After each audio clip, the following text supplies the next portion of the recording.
Hello again, Christine here from Social Skills Australia. I just wanted to drop in and talk about something we hear a lot from parents, and that is I'm trying to get my young person to have better social skills, but everything I'm trying isn't working. I'm trying to get them to practice, I've tried to tell them what to do and give them tips and advice, and it's just not working. You might have tried everything, therapy, social groups, perhaps forcing play dates. Some of us have definitely done that. But if you've tried all of those things and your teen is still struggling socially, here's what's probably going wrong. So I'm going to tell you the 5 reasons those things aren't working for you. Reason 1, they might be practicing without feedback.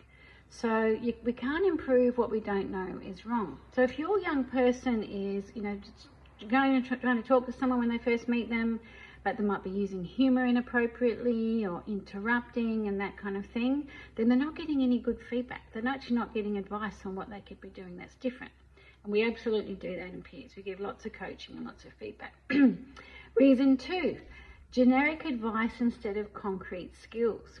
So we parents will often try and give some advice to our young people, and it's often a bit off the mark. So we might say, just go up and introduce yourself, or just go up and say hello, or just try and act more confident.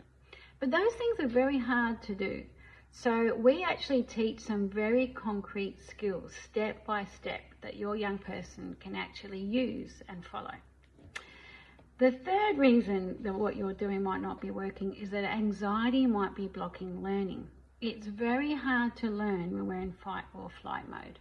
So your young person needs to practice in a safe environment with other people who are just as nervous as they are and learning the same skills that they are. And that's where the group setting works so well. So the 4th reason is no structured curriculum. So as parents, we might be saying, don't interrupt and you did this wrong.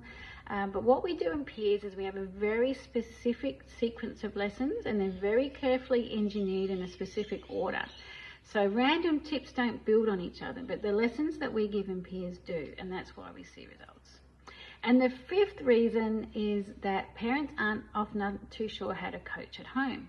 So if you're taking your young person to speech therapy classes or even just social groups and that kind of thing, often the parents aren't involved. Well, in peers, we involve you. So you come and meet with us once a week and you'll learn exactly what your young person's learning. You'll learn how to coach them, how to give them really good feedback. So that's the missing component, is having the parents involved as social coaches. That's why peers is evidence-based. That's why we know it works so well, and it is different. It works differently. So if you're ready for an approach that really works and it's going to have your young person involved in really effective social skills training, come talk to us. Book a discovery call. I'd love to talk to you. We're enrolling now for our next group, and I'd love to hear from you. So click on the link and book a call. I'll talk to you soon.